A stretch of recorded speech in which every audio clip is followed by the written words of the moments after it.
नमस्कार, मैं हूं स्निग्धा और आप सभी का स्वागत है हमारे इस खास कार्यक्रम में।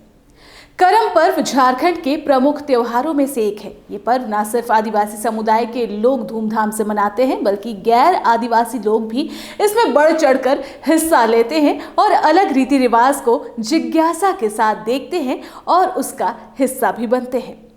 यूं तो सभी लोग इस पर्व को भाई बहन का त्योहार के प्रतीक के रूप में मानते हैं, जहां बहन अपने भाई की लंबी उम्र के लिए दुआ मांगती है।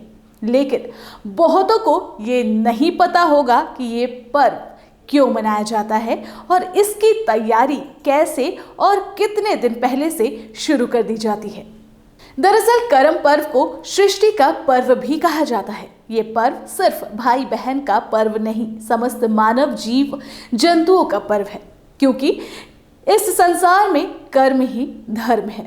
वैसे आदिवासी समाज प्रकृति को ही आराध्य देव और भगवान के रूप में मानता है और कर्मा के पेड़ के बारे में ये कहा जाता है कि ये पेड़ 24 घंटे ऑक्सीजन देता है और यही वजह है कि आदिवासी करम वृक्ष को आराध्य देव के रूप में मानते हैं और उसे अपने घर के आंगन में लगाकर उसकी पूजा करते हैं।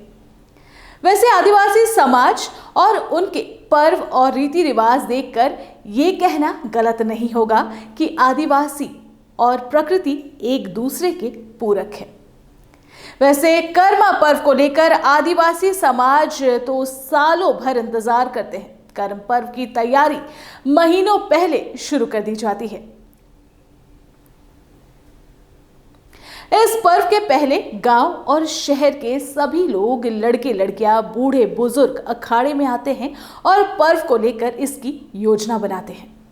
अखाड़े की सजावट से लेकर साफ सफाई तक एक एक चीज का ध्यान काफी सोच समझ कर रखा जाता है। लेकिन खासकर जो जावा रखते हैं उसकी तैयारी पहले ही शुरू कर दी जाती है।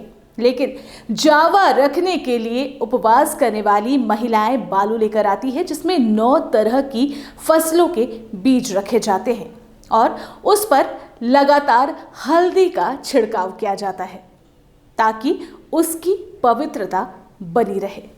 और जावा जब उगना शुरू होता है तब ये माना जाता है कि धर्म की स्थापना हो गई है। कर्मा के एक दिन पहले लोग खाते पीते हैं। उसके बाद दूसरे दिन लड़के करम वृक्ष के चारों ओर उसकी परिक्रमा करते हैं और फिर इसके बाद वहां पर धूप धुवन जलाते हैं और फिर 3 डाली काट कर लाते हैं। फिर शाम को विधिवत प्रार्थना करके कर्मा डाली को गाड़ते हैं, जिसके बाद कर्मा पूजा के दिन लड़कियां उपवास रहकर भाई के लिए मंगल कामना करती है, उनकी सलामती की दुआएं करती है। तो ऐसा मान्यता है कि करम पर्व और इसकी विधि से शुरू की जाती है इस पर्व की तैयारी। तो ऐसा माना जाता है कि करम पर्व और इसकी विधि विधान की तैयारियां कई महीनों पहले से ही शुरू कर दी जाती है और इस पर्व को आदिवासी समाज धूमधाम से मनाता है। आप सभी दर्शकों को कर्मा पर्व की ढेरों शुभकामनाएं।